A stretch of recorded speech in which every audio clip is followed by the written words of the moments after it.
Joining us now is OjyOkpe with stories trending around the world. Hello, Junix.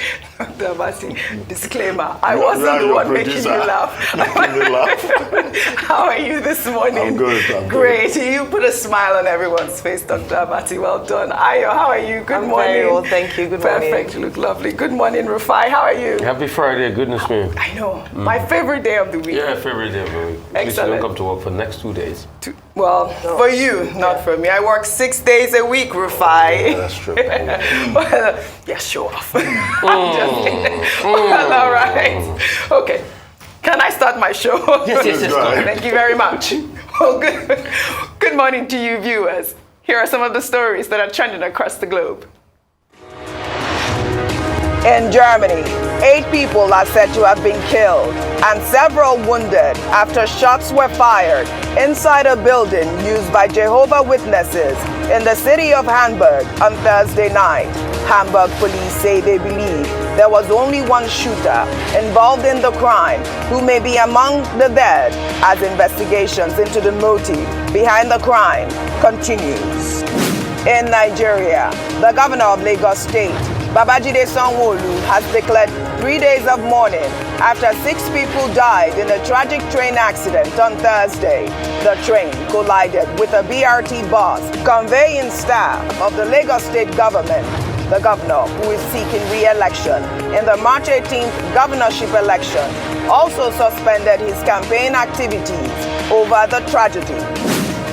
Then, despite global outcry provoked by the conduct of the February 25th presidential election, President Muhammadu Buhari on Thursday defended the emergence of President-elect Bola Ahmed Tinubu as winner of the 2023 presidential election, insisting that he has no plans to annul the controversial election and urged aggrieved candidates to go to court.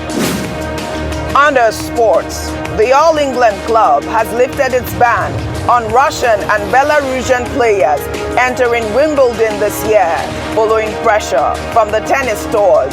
Players will, however, be required to compete under a neutral flag and will be expelled from the tournament if they express any form of support for Vladimir Putin or the invasion of Ukraine by Russian troops.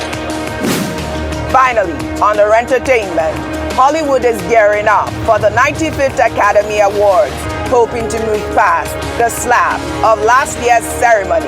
Jimmy Kimmel will host the show for the 3rd time since his first time in 2018.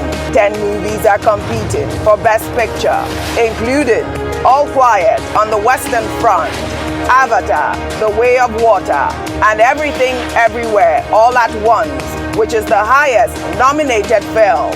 Antonio Banderas, Nicole Kidman, Hugh Grant, and Denai Guerra are some of the presenters of the night. And of course, Arise News presenters are on the ground to give updates before the big night. The Oscars will be held at the Dolby Theater in Los Angeles on Sunday, March 12th.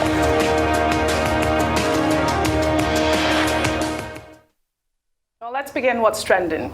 The Independent National Electoral Commission on Thursday says it will appeal a court order asking the commission to allow 2 Nigerians vote with their temporary voter cards. The voters had filed a suit on February 8th challenging INEC on the position that only a permanent voter card can be used in an election. Delivering the judgment on Thursday, the presiding judge of the Federal High Court in Abuja said that the applicants should be allowed to use their TVCs in the absence of their permanent voter cards, stating that neither the 1999 Constitution nor the Electoral Act contain any language stipulating that only PVCs could be used for voting, and that instead, Section 47 of the statute allowed for the use of a voter's card. Well, this is coming as the 9th Brigade of the Nigerian Army on Thursday recovered 1,671 permanent voter cards in an apartment in the Olodi-Apapa area of Lagos State. The Brigade Commander said 3 persons found in the apartment were arrested following a tip-off. However, the prime suspect is still at large. Ballot papers were also found in the apartment, including cutlasses and Indian hemp. Dr. Abati, this is another conversation that everyone's having now. I mean, INEC is saying that they want to appeal the use of TVCs, even though the Electoral Act says you can go and vote with a voter card. I mean, look at 1,671 cards were found in an apartment, although, you know, those cards they said was from 2022. But we've seen cards everywhere, in Anambra, in Lagos, in, you know, the bushes, hunters finding cards. They should allow these people vote with their TVC, with their temporary voter cards. This is my opinion. What is yours? Okay, I agree with you too, and I'll come to that. But first, let's review the matter determined by the Federal High Court in Abuja by the Court of Justice Obera Eguatu. Now, two persons had gone to court to say that, look, we were not allowed to vote, but we should be able to vote with our temporary voters' cards. Two gentlemen. And the court in ruling found in their favor, one Mr. Olusegun and one Mr. Allwell, to the effect that, look, they should be allowed to vote with temporary voters' cards. And this talk about permanent voters' card is not mentioned expressly in the Constitution, nor is it, you know, in any language anywhere relating to the election. What the law mentions in Section 47 is voters' card. Now, INEC now says we will go on appeal. It is also the right of INEC to go on appeal. Yes, the INEC is a creation of the Constitution, of the 1999 Constitution. Number two, the subsidiary legislation, the Electoral Act in the Section 47 that was referred to, talks about mode of voting. And the mode of voting says, okay, by voter's card, or in the manner in which it is prescribed, voting is prescribed by INEC. And in that section, you will see references to technology, use of a smart card reader, or any other technology and transmission. 47, Section 48, Section 49. In that same Electoral Act, Section 148 gives INEC the powers to determine how it wants to conduct elections, on the basis of which INEC issued guidelines for the election, which it is also empowered to do so. In Section 149, it is said that, look, anybody that is aggrieved with the mode of conduct by INEC should go to court to seek a review, which is what Mr. Kufo-Orala Olusegun and Mr. Allwell have done by going to court. And I think it's important that they have taken that move, because what they have done is to test the law. And as we move forward, we'll see many people testing the Electoral Act 2022, because the true test of a law is in its implementation. INEC says it will go on appeal. Yes, it can.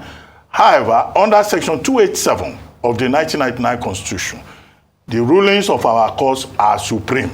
So it's a question of obey first before you complain. So INEC has a very limited time to quickly file its appeal, so that, you know, the rights that have been granted by the court will not be eroded. Now, my personal opinion, I think, yes, once a person has a temporary voter's card, that temporary voter's card contains what they call voter identification number. Yes. The voter identification number will also link INEC or the polling unit with the register that INEC has and the details of the person that needs to vote. Exactly. So to say that you must have the permanent voter's card and it must be by BVAS compulsorily raises serious questions. When Mike Igini, you know, was very regular on this program, he pointed out that even if the BVAS fails, that there are other ways of authenticating, you know, the eligibility of a voter at a polling booth, including fingerprint, including facial recognition. I've not seen anybody using facial recognition, but they can use fingerprinting. So I think that's where, you know, his lordship is coming from, by saying if you have temporary voter's card, you should be able to vote. More so as the Constitution does not expressly spell it out. However, the Constitution, in any case, with due respect, does not spell out everything in that form. But what people must note in this particular case is that the ruling that has been given by Justice Eguatu is a ruling in personam. is not a ruling in rem. In other words, if you did not go to court, you cannot, on the basis of the ruling by the Court of Justice Iguatu, and say that, oh, the court in Abuja said I can come with my temporary voter's card. No. So because this particular, and his lordship pointed it out, yes, that you can't use this as a precedent, and what he was saying was stating a basic principle that this is a jus in rem, yes, a jus in personam, as opposed to jus in rem. So people should understand that distinction. As for the military finding voters' cards in apartments in Lagos, they not only found PVCs, they also found marijuana, they found torchlight and all that. So cutlasses. So we are going through an electoral cycle where PVCs have been found in forests by hunters who left hunting for rabbits and stumbled upon PVCs. They've been found in drainage channels. They've been found everywhere. But what we know is that anybody that has made an attempt to get a voter's card, at least you get that temporary slip. And that temporary slip, can lead INEC accordingly. And it may well reduce the problem of disenfranchisement. However, the ruling of that court does not apply to everybody. It is specific because those two persons have gone to court to insist on their rights. All right. We'll take another story. Author and activist Reno Omokri has accused President-elect Bola Ahmed Tinubu of rigging the 2023 presidential election intelligently. While in a series of tweets, Reno stated that Tinubu used his conscience in rigging the presidential election by allowing other candidates to have votes during the rigging process. While Omokri, however, described Peter Obi as the rigger-in-chief of the presidential election, adding that he rigged the election unintelligently. Reno further stated that never in the history of Nigeria has any candidate secured 97% of votes like Obi did in some areas of the southeast. Well, in the meantime, Reno Omokri, along with other Nigerians in London, took to the streets to protest against the incompetence of INEC during the presidential election. The demonstration took place on Thursday in front of the Nigerian High Commission. The crowd expressed disappointment over the conduct of the election by the electoral body, stressing that INEC erred by failing to adhere strictly to the electoral guidelines. We had polling units in Nigeria. Yes. Of the polling units in Nigeria, 14,000 of them experienced overvoting. 14,000 experienced overvoting. Accredited voters were about 3.6 million in those 14,000 polling units. And then actual voters, that's the overvoting, was about 4.6. Now, here's what the Electoral Act says. The Electoral Act says that in section 47 sub 3, where people have come to vote, they shall be accredited. The presiding officer shall ensure that they are accredited, right? And then they shall use a device. Where that device is not available, what's going to happen is that the elections in those areas should be cancelled. Yes. Elections in those areas should be cancelled, and then they should be held 24 hours time or 48 hours time, depending on what INEC should do. These elections in those areas were held. Now, what did INEC do yesterday? INEC postponed the gubernatorial elections because they said, okay, well, they couldn't configure their BVAS machines. Well, in another development, the Rivers State Governor, Wike, has said that he won't be running for president again because power has finally rotated to the south. The governor made the comment during the commissioning of a road project in Rivers State on Thursday.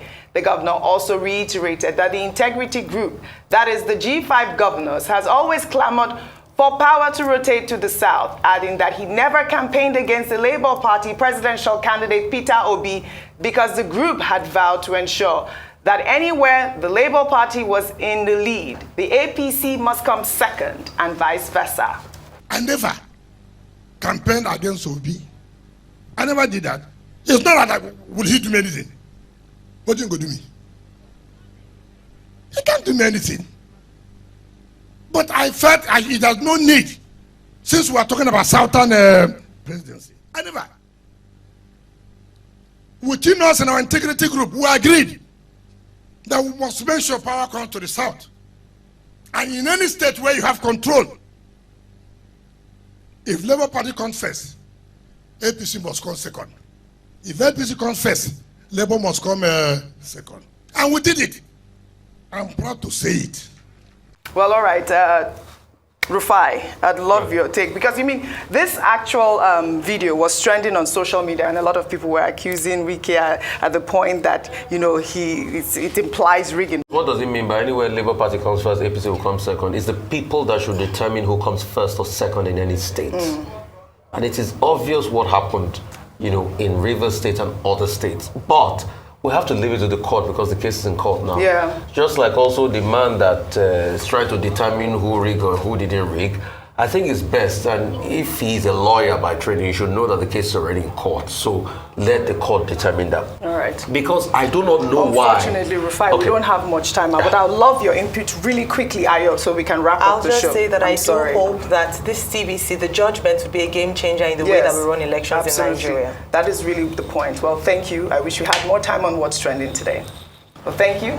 That's all I have for you on What's Trending today. I'll see you all tomorrow.